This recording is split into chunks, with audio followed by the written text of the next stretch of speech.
ফি I সূরাতিন মা শাআ রাক্কাবাক। আল্লাহ পাক বলেন, আমি আল্লাহ তোকে এমন সুন্দর করে বানাইছি যেমন সুন্দরটা আমি আল্লাহ চাইছি। ফি আই সূরাতিন মা শাআ রাক্কাবাক। তোর সূরত, তোর সৌন্দর্য, তোর আকার, তোর দেখতে ভালো লাগা, তোকে লাবণ্যময় করে সবচাইতে সুন্দর করে আমি আল্লাহ তোরে বানাইছি। সুবহানাল্লাহ। আল্লাহ তাআলা মানুষের চাইতে সুন্দর করে আর কাউকে বানায় নাই। এক নারী আর এক পুরুষ, একজন স্বামী আর একজন স্ত্রী, স্বামী স্ত্রী, রাতের বেলা পূর্ণিমার চাঁদের আলো জ্বলছে, জোনাক জ্বলছে। নতুন স্বামী স্ত্রী মাত্র কয়েক মাস বা কয়েক বছর হয়েছে, সংসার করছে, একে অপরের প্রতি এত আন্তরিক আর ভালোবাসা। ওই স্বামী তার স্ত্রীকে নিয়ে এই পূর্ণিমার রাতে বাগান বাড়িতে গিয়েছে, বাড়ি থেকে একটু বাহিরে বাগান বাড়িতে গিয়েছে। স্বামী তার স্ত্রীকে পাশে নিয়ে বসে কথা বলতেছে, স্বামী তার স্ত্রীর প্রশংসা করতেছে। মহিলাদের প্রশংসা করলে মহিলারা বলে খুশি হয়, ঠিক কিনা বলেন? স্ত্রীর খুব প্রশংসা করছে। স্ত্রী এবারে ডেকে বলে, স্বামী আমার, তুমি যে আমার প্রশংসা করছো, আসলে আমি তো এত সুন্দর না, এত সুন্দরী রমণী আমি নই। স্ত্রীর প্রশংসা করতে গিয়া স্বামী এক পর্যায়ে বলে, বিবি আমার, ও আমার প্রাণের বিবি, দেখো আকাশের মধ্যে যে চাঁদটা জ্বলতেছে, কত সুন্দর আলো দিয়ে রেখেছে, নিঝুম নিস্তব্ধ, এত সুন্দর রাতের বেলা ঠান্ডা আলো, যার কোনো তাপ নাই, এত সুন্দর আলো, এই যে চাঁদটা কত সুন্দর দেখা যায়। স্ত্রী বলে, প্রাণের স্বামী গো, এই চাঁদটা কত সুন্দর করে আল্লাহ বানাইছে। এবার স্বামী স্ত্রীর প্রশংসা করতে গিয়ে বলে ফেললো, বিবি আমার, ওই চাঁদের চাইতে তুমি অনেক বেশি সুন্দর, চাঁদের চাইতে তুমি অনেক বেশি সুন্দর। স্ত্রী ডেকে বললেন, এটা কেমন কথা বললাম?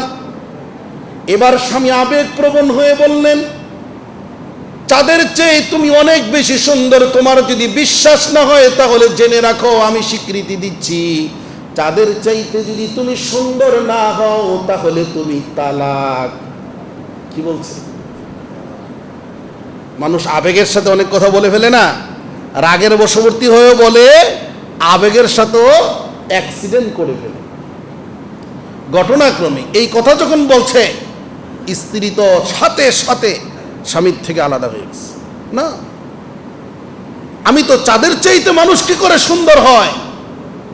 তুমি বলছো চাঁদের চাইতে আমি সুন্দর না হলে আমি তালাক, তোমার কথা মতো আমি তালাক হয়ে গেছি, তোমার জন্য আমি আর হালাল নই, তোমার জন্য আমি হারাম হয়ে গেছি। স্বামী তো পাগল পাড়া, আবেগের বশবর্তী হয়ে বলে ফেলেছে। এবার স্বামী বড় টেনশনে পড়ে গেছে। মানুষ আলেমদেরকে মোহাব্বত না করলেও বিপদে পড়লে আলেমের কাছে যায়, ঠিক কিনা বলেন? এমনি হুজুর ভাল লাগে না, ঘরের মধ্যে যখন ফেস লাগা যায় তখন সমাধানের জন্য হুজুরের খোঁজে। এখন সে হুজুর তালাশ করতেছে, বোলাইলের মাদ্রাসায় গেছে। সব হুজুরের কাছে আর সব জ্ঞান থাকে না, সব হুজুর আর কোরআন হাদিসের গভীর জ্ঞানের মালিক হতে পারে না, ঠিক কিনা বলেন? হুজুর বলতেছে, ইন্না লিল্লাহ, কি করছেন আপনি, কাম তো হয়ে গেছে। এখন সে যে বলছে, সে তো বিপদে পড়ে গেছে, কি করবে এখন? গেছে মনে করেন আপনাদের ওই হাজিপাড়া মাদ্রাসায় হুজুররাও কইতেছে, না কাম হয়ে গেছে। এরপরে মনে করেন আরেক মাদ্রাসায় গেছে, সব জায়গার কথা একটাই, কাম হয়ে গেছে। রাস্তা দিয়া বড় টেনশন নিয়ে চিন্তিত অবস্থায় যখন আসতেছে, তো এক লোক বলতেছে, এত চিন্তিত কেন আপনি? আপনার কাছে বলে লাভ হতো, বড় বড় হুজুররাই সমাধান করতে পারে না, আপনি কেমনি কি করবেন? সমস্যাটা কি বলেন? আপনারা খুব ক্লান্ত আর পরিশ্রান্ত দেখা যাচ্ছে, টেনশন চিন্তাযুক্ত আপনাকে দেখা যাচ্ছে। বলে, ভাই এই অবস্থায় ঘটনায় সমস্যায় তো পড়ছি। সমস্যায় পড়ছেন, তাহলে একটা কাজ করেন, অমুক জায়গায় একটা ছোট মসজিদ আছে, ওই মসজিদের মধ্যে একজন হুজুর আছে।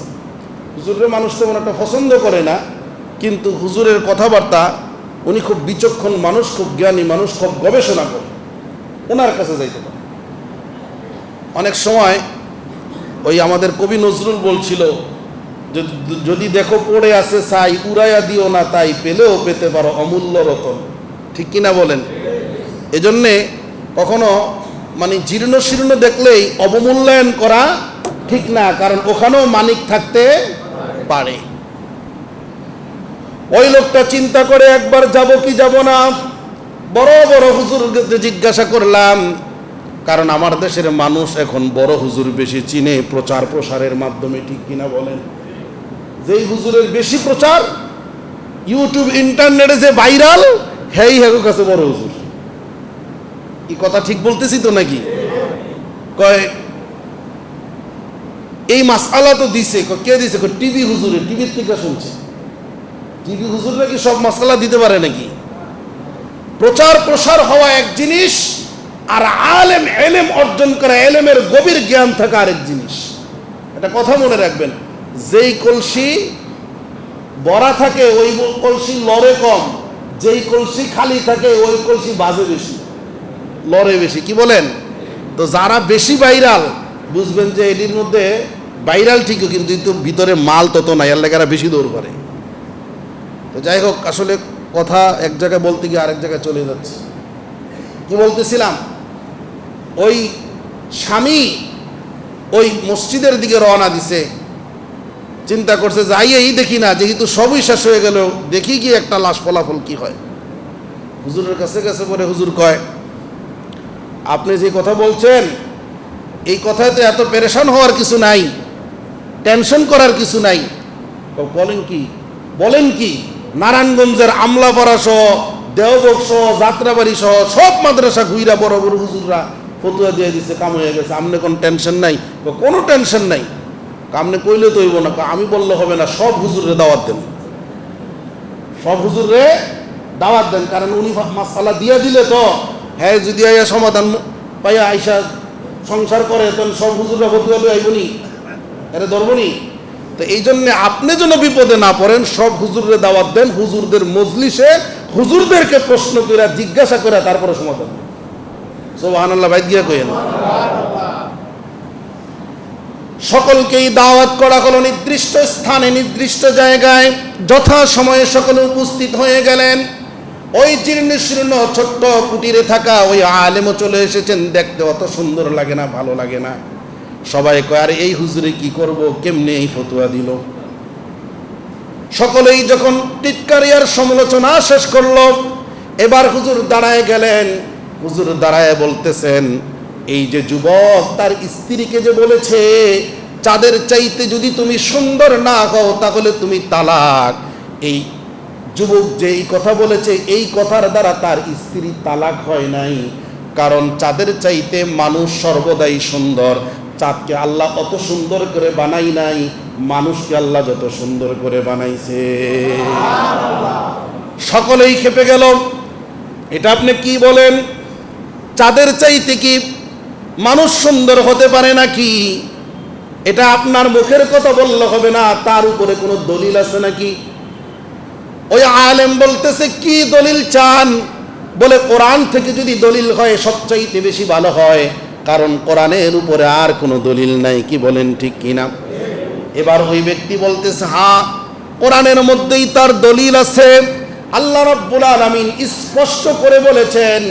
এই বয়ান করতে গিয়ে আল্লাহ তাআলা শুরুতে 4টা শপথ করেছেন। জোরে বলেন, কয়টা শপথ? আল্লাহ 4টা শপথ করে বলছেন, ওয়াত-তিন ওয়াজ-যাইতুন ওয়া তুরি সিনিন ওয়া হাযাল বালাদিল আমিন। আল্লাহ রাব্বুল আলামিন বলেন, ওয়াত-তিন ওয়াজ-যাইতুন, আমি তুর পর্বতের শপথ করে বলি, ওয়াজ-যাইতুন, যাইতুনের শপথ করে বলি, ও তুরি সিনিন, ওয়াত-তিন, 3 ফলের শপথ করলাম, ওয়াজ-যাইতুন, যাইতুনের শপথ করলাম, ও তুরি সিনিন, সিনাই পর্বতের কসম করলাম, ওয়া হাযাল বালাদিল আমিন, পৃথিবীর মেডেল পয়েন্ট বাইতুল্লাহর শপথ করে আমি আল্লাহ বলছি, লাকাদ খালাকনাল ইনসানা ফি আহসানি তাকওয়িম, মানুষকে আমি যত সুন্দর করে বানাইছি আমি আল্লাহ আর কোনো প্রাণী কোনো জীবকে অত সুন্দর করে বানাই না। আকাশের চাইতে মানুষ সুন্দর, জমিনের চাইতে মানুষ সুন্দর, চন্দ্রের চাইতে মানুষ সুন্দর, সূর্যের চাইতে মানুষ সুন্দর, হরিণের চাইতে মানুষ সুন্দর। সমস্ত প্রাণীর সমস্ত সৃষ্টির মধ্যে সুন্দর কে বলেন? কে বলছে? আল্লাহ যদি ফতুয়া দেয়, কারো বাবার ক্ষমতা আছে ফতুয়া লড়ার? আল্লাহ বলেন লাকাদ খালাকনাল ইনসানা ফি আহসানি তাকওয়িম, মানুষকে আমি সবচাইতে সুন্দর করে এবং সুঠাম দেহের অধিকারী করে আমি আল্লাহ মানুষকে বানাইছি। আল্লাহ বলছেন সবচাইতে সুন্দর, যেহেতু আল্লাহ বলছেন সবচাইতে সুন্দর, অতএব যুবক যে বলছে তার স্ত্রী চাঁদের চেয়ে সুন্দর, এটা তো যুবক আজকে বলছে। আল্লাহ ১৫০০ বছর আগেই বলছে চাঁদের চেয়ে সুন্দর করে আল্লাহ মানুষ বানাইছে। অতএব তার স্ত্রী কি হয় নাই? তালাক হয় নাই। আমার প্রিয় ভাইয়েরা, আল্লাহ রাব্বুল আলামিন বলেন ফি আইয়ি সূরাতিম মা শাআ রাক্কাবাক, আমি আল্লাহ তোমাকে সবচাইতে সুন্দর করে বানাইছি। সবচাইতে সুন্দর কেমনে হলো? আল্লাহ বলেন আইয়ি সূরাতিম মা শাআ রাক্কাবাক, আল্লাহ বলেন আমি যেমন সুন্দর চাইছি আমার সৃষ্টিকুলের মধ্যে সবচাইতে সুন্দর করে তোমাকে বানাইতে, এটা আমি আল্লাহ ইচ্ছে করেছি। এই জন্য আল্লাহর সবচাইতে বেস্ট ইচ্ছা যেটা, আল্লাহর সবচাইতে বেস্ট চাওয়া যেটা, এটার চাইতে সুন্দর কি আর কিছু হতে পারে নাকি? এই জন্য আল্লাহর রাসূল সাল্লাল্লাহু আলাইহি ওয়াসাল্লাম বলেন খালাকাল্লাহু আদামা আলা সূরাতিহি, আল্লাহ রাব্বুল আলামিন আদমকে ওইভাবেই সৃষ্টি করেছেন, আদমকে ওইভাবে আল্লাহ বানিয়েছেন। আলা সূরাতিহি, আল্লাহ যেইভাবে চেয়েছেন, বলেন সুবহানাল্লাহ। আল্লাহ তাআলা যেইভাবে চাইছেন আদমকে সেইভাবে বানাইছেন। এই জন্য দুনিয়ার সব কিছু বানাইতে গিয়া আল্লাহ কোন শব্দ ব্যবহার করছেন? আর আদমকে বানাইতে গিয়ে আল্লাহ বলছেন আমার হাত দিয়ে আদমকে বানাইছেন। আল্লাহ তাআলা তার কুদরতি হাত দ্বারা মানুষের চেহারা মণ্ডলীকে আল্লাহ বানিয়েছেন। এই চেহারার মধ্যে ফেরেশতাদের কি আল্লাহ তাআলা শরীক করেন নাই? আল্লাহ মানুষের চেহারা বানাইতে গিয়া তার কুদরতি হাত ব্যবহার করেছে। আল্লাহ তাআলা যখন হুকুম করেছে উসজুদ লি আদম, আল্লাহ ফেরেশতাদেরকে সামনে নিয়া, মিস্টার ইবলিস সহ আজাজিলকে সামনে নিয়া আল্লাহ বলছেন উসজুদ লি আদম, আমার আদমকে সিজদা করো। সঙ্গে সঙ্গে সমস্ত ফেরেশতারা সিজদা করলেন। ফাসাজাদু ইল্লা ইবলিস, শুধুমাত্র ইবলিস সিজদা করে নাই। আল্লাহ রাব্বুল আলামিন বড় কষ্ট পেলেন, কারণ আপনার প্রিয় ব্যক্তিকে, আপনার প্রিয় কোনো বস্তুকে, আপনার প্রিয় কোনো বস্তুকে যদি কেউ অপমান করে তাহলে আপনি বড় কষ্ট পাবেন, কি বলেন ঠিক কিনা? আর যদি সেটা আপনার নিজের লোক হয়, আপনার গোলাম হয়, আপনার গোলাম যদি আপনার প্রিয় বস্তুকে অপমান করে, তার চাইতে কষ্ট আর কিছু হতে পারে না। আল্লাহ রাব্বুল আলামিন রাগ হয়ে গেলেন। আল্লাহ ডেকে বললেন ক্বালা ইয়া ইবলিসু মা মানাআকা আন তাসজুদা লিমা খালাকতু বিয়াদাইয়া আস্তাকবারতা আম কুনতা মিনাল আলিন। আল্লাহ রাব্বুল আলামিন বলেন ক্বালা ইয়া ইবলিসু মা মানাআকা আন তাসজুদা লিমা খালাকতু বিয়াদাইয়া, আমি আল্লাহ আমার কুদরতি হাত দ্বারা, বিয়াদাইয়া আমার কুদরতি হাত দ্বারা আমি যে আদমকে বানাইলাম, এর ইবলিস ওই আদমকে সিজদা দিতে তোকে কোন জিনিসে বারণ করলো? কে তোকে বাধা দিল? আস্তাকবারতা আম কুনতা মিনাল আলিন, তুমি কি অহংকার করলা নাকি তার চেয়ে তুমি নিজেকে শ্রেষ্ঠ মনে করলা? মানুষ মানুষকে অবজ্ঞা করে তখন যখন নিজেকে অহংকারের ভিতরে থাকে এবং তার চেয়ে নিজেকে বড় মনে করে, তখনই করে, ঠিক কিনা মনে? আমি এর বাদ যাবো, ওরে কো আমার বাড়িতেই তো, এটা অহংকারের কথা, ঠিক কিনা বলে? আমি আর কাছে যাবো কে? তার আমি খাই না ফিন্দি, আমি তার থেকে কম? এ ধরনের কথা অহংকারীরা বলে, বিনয়ীরা বলে সে আমার ছোট হোক, তার কাছে আমি যাই সমস্যাটা সমাধান করার দরকার।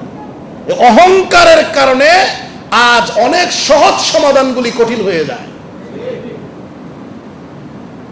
ইবলিসকে যখন আল্লাহ পাক বললেন, কেন তুই আমার আদমকে সিজদা করিলি না?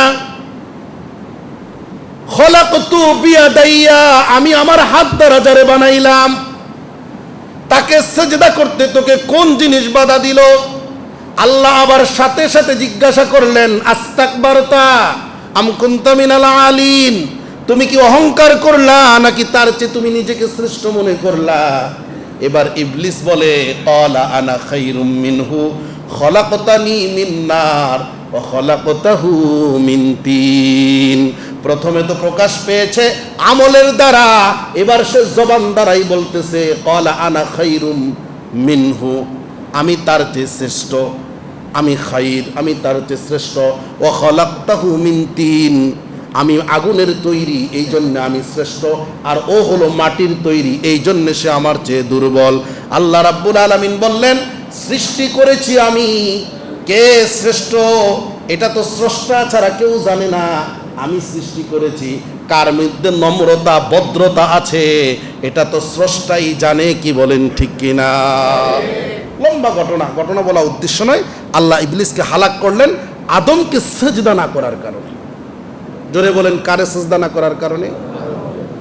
ওই আদমকে যখন আল্লাহ বলে, ইয়া আইয়ুহাল ইনসান মা গাররাকা বিরাব্বিকাল কারীম, হে মানুষ, তোমাকে কোন জিনিসে বাধা দেয় তোমার রবের ইবাদত করতে? কোন জিনিস বাধা দেয়?